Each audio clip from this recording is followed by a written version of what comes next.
ఓం గం గణపతే నమః. అందరికీ నమస్కారం అండి. Welcome to my channel.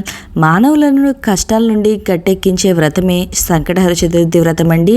ప్రతి నెల కూడా పౌర్ణమి తర్వాత వచ్చేటువంటి చవితి రోజున మనం ఈ సంకటహర చతుర్థి వ్రతాన్ని అయితే ఆచరిస్తామండి. అయితే ఈ ఏప్రిల్ నెలలో అనగా చైత్ర మాసంలో సంకటహర చతుర్థి ఏ రోజున వచ్చింది, ఈరోజు స్వామివారిని ఏ నామంతో పూజించాలి, పీఠం పేరేంటి, ఇంకా చంద్రోదయ సమయాలు ఏంటి, ఇంకా కొత్తగా ప్రారంభించే వాళ్ళు ఈ రోజు ప్రారంభించవచ్చా అనే అన్ని విషయాలు నేను ఈ వీడియోలో తెలియజేస్తా అండి. మనం ఒక సంకల్పం తీసుకొని మనం ఈ సంకటహర చతుర్థి రోజున ఒక 3 నెలలు కానీ 5 నెలలు కానీ లేదా 7 నెలలు కానీ 9 నెలలు కానీ 11 నెలలు కానీ ఇలా ఒక సంకల్పం తీసుకొని స్వామివారి దగ్గర ముడుపు కట్టుకొని మనం ఈ వ్రతాన్ని అయితే ఆచరిస్తే అతి శీఘ్రంగా మనకి కోరిక అనేది నెరవేరుతుంది. మీకు ఫలితం అనేది అతి శీఘ్రంగా దొరుకుతుందండి ఈ వ్రతాన్ని కనుక ఆచరిస్తే.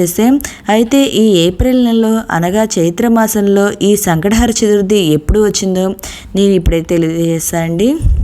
ముందుగా ఈ చవితి తిథి ఎప్పుడు ప్రారంభమైందో నేను ఇప్పుడే తెలియజేస్తాండి.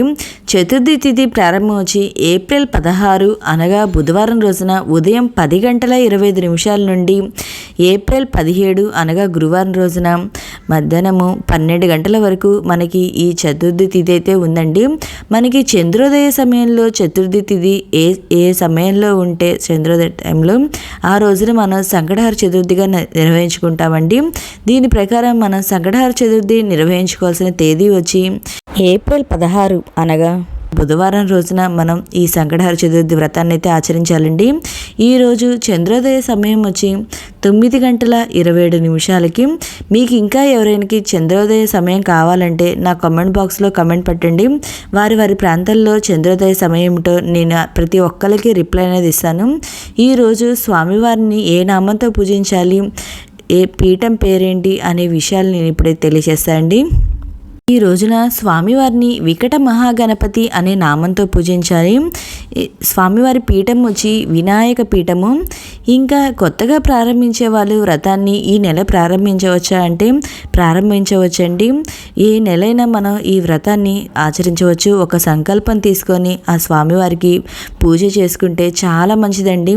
మనకున్న కష్టాలు ఇబ్బందులు అన్నీ తొలగిపోతాయండి. ఓకే అండి, మీకు ఈ వీడియో నచ్చినట్లయితే లైక్ చేయండి, మీ ఫ్రెండ్స్ అండ్ ఫ్యామిలీ మెంబర్కి షేర్ చేయండి.